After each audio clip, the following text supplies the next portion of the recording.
Your second Cyhawk game at home since you became the head coach here. What do you remember about the atmosphere of the first one, and what do you anticipate for this? Well, the atmosphere was phenomenal, and our fans. I mean, we trust them. We know they're going to show up for us. We know they're going to bring great energy. We know they're going to bring great enthusiasm. We love to hear that. It also sounds like I know there's a lot of hard places to play in college basketball, and I know there's a lot of difficult home environments. We'd put ours up against any, and we trust our fans. So we're excited for the challenge for our fans to really come out and create that same atmosphere in that environment, because they were a big contributor to our win last time at home. So excited for that same type of environment come tomorrow. You guys extensively pushed the pace on Friday against DePaul. What kind of led to that, and did you like how your team responded in practice, I guess? Yeah, I think a few things. Like when people press us, we're not going to just try to break the press. We're going to attack it and score, and we're fortunate we've got multiple ball handlers and a lot of guys that are shooting the ball with confidence, so we can do that. When teams change defenses, it gives us the opportunity to attack in different ways, which we embrace that as well. So the game called for that type of offensive attack plan, and each game is different. So we'll be intentional to putting the best plan in place that gives us a chance to win come game night. Feels like the first two meetings since you've been the head coach with Iowa have kind of been, interesting, maybe off script, it feels like. I mean, you really shut them down, suffocated them in the first one, and they kind of turned the tables unexpectedly based on their pedigree, offense driven and all that. The second time, how would you describe how in this series, because you've been part of it as an assistant lots of times, the unexpected can happen quite a bit? Yeah, I think the important thing is that we control what we can, which is be the more physical team, be the more aggressive team, be the first team to the floor for a loose basketball, be the team that takes pride in winning the rebounding battle. Do all the effort-based things.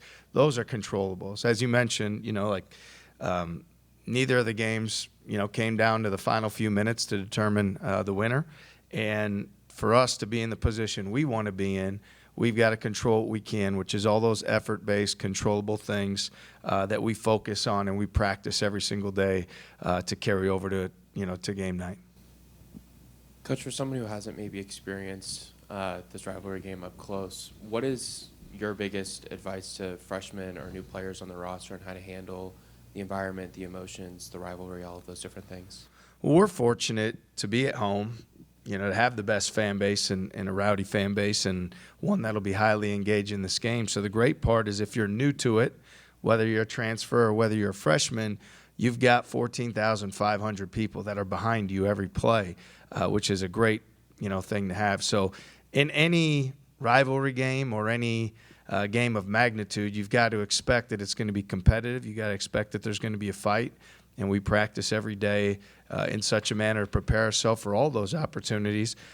Excited for the one in front of us, and excited for our guys who it is their first time to embrace that as well. Kind of an interesting question, I guess. Now that the college football regular season and conference champion stuff is winding down a little bit, and college basketball seems to be taking a greater stage nationally, how important are games like this in terms of creating national interest in the sport? Yeah, I mean, it's, certainly I care about our team, our program, our fans more than anything, and I know these are the type of opportunities that we all look forward to as competitors. You want to play these type of games and have these type of opportunities. So whatever that means beyond that, that's far above, my thought process, our pay grade. I care about our players, our fans, our university, and making sure that we're in a great spot and we're playing competitive games like this one. What have you seen from Iowa offensively? They're a team. Obviously, they score the ball at a high clip. They're a group that really pushes the pace on made and missed field goals. They really get out and go. They've got very skilled players across the board.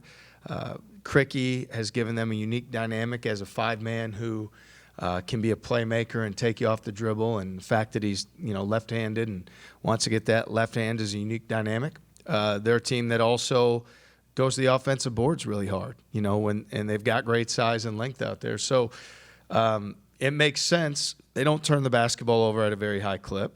They push the pace and are effective doing that, and they get a lot of their misses. So all the things that go into having successful offense, they certainly have done. And then again, you've always got to be aware on the other end of the changing defenses too.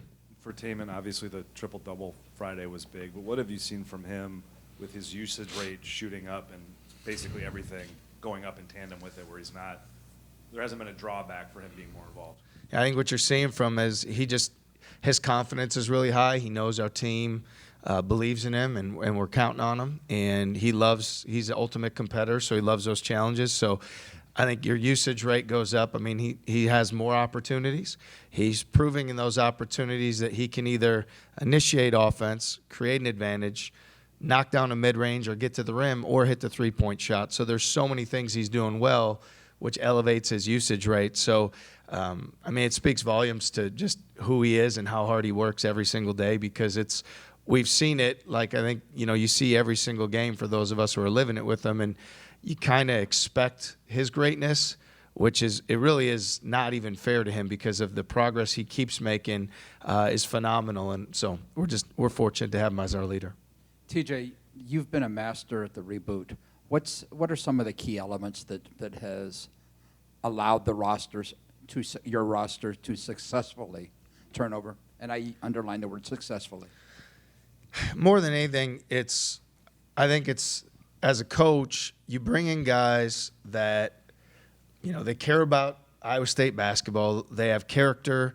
They want they want your team to succeed, but then you have to lean into their individual strengths and their skill set. And I'd say what we're seeing this year more and more as we expand things offensively, we go into some four-guard lineups, and whether it's attacking a press, attacking a zone, or spacing the floor, we're able to, have a little more pace to how we play. We're doing a really good job valuing the basketball, and we're continuing to play for one another. So I'd say it's being adaptive to the strengths of the players you have so you can put them in the best position to be successful. And then it's overall like it's their buy-in, right? It's when you're in the recruiting process, it's letting them know what they're signing up for every day, and then upholding that standard. So we take a lot of pride in how we work every day, and we've been fortunate that the guys we've had come in, whether whatever the year it's been, that they've really cared about our team winning, which ultimately gives you a chance every night out. Coach, Taman's impressions offensively have been great this year, especially with the shooting improvement. But how much do you feel like his defense has improved on a night-to-night basis from his freshman year in all facets?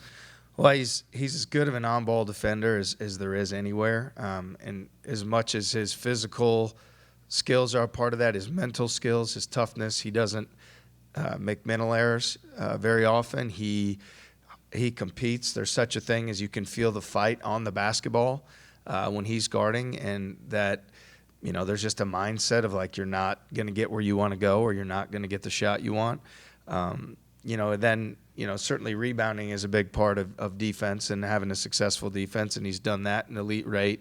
His off-ball defensive decision-making's been really good, and he finds a way to impact plays every single play. You feel his presence. So it's a credit to how much he's really able to get done on both sides of the ball, because often you just talk about his offense and his improvements he's made there we talk about, but man, he does a whole lot on both sides of the basketball, and he does it playing heavy minutes. Trey, going back to Friday, had a huge offensive game. How big was that for him? I know he'd been in foul trouble a little bit before, and seems like he was really locked in on both ends, but obviously 24 points speaks for itself. Trey gives us a weapon offensively, somebody that can bring a physicality to our offense, that can score in the paint, that can finish plays, that can post smaller guys, that can catch passes on rolls and take a dribble and attack the goal. And we need to continue to lean into those strengths. Where we're going to continue to challenge and elevate him is on the offensive glass, because those are as good of attempts as you can get. You're near the rim. The defense is at duress.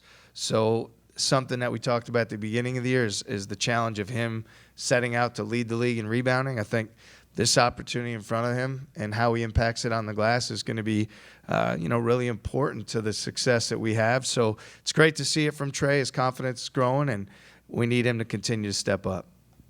With how well Taman's playing, Trey having a big game on Friday. It seems like Jackson has kind of settled into that spark plug role for you guys off the bench. You guys kind of finding that rotation and that identity of how the pieces fit together now, I guess? Yeah, I think we are.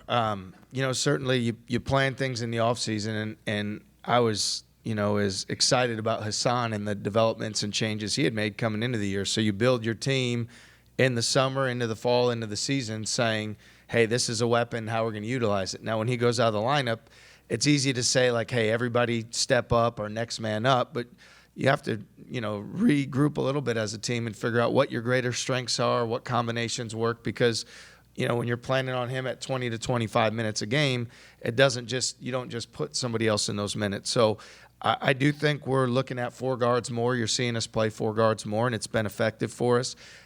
Specifically with Jackson, I've been so proud of him because the energy, and you used like the spark off the bench, like that he's given us, and you can see it immediately. And we're going to continue to demand that from him because that's something that's probably new to him. He's probably always been the best player or the primary guy in his team, and now he understands what we need in that capacity. I know he's got a lot of toughness and grit and fight, so it's great to see him do that because we need that energy he's been bringing to us has been really good for our team, and it's helped us, create a better rotation and substitution pattern for sure. TJ, you've been around this place for a lot of games where the crowd is really jacked and loud and whatever goes along with that. Do you notice which against what opponent would the crowd get more like that, against Iowa or against Kansas?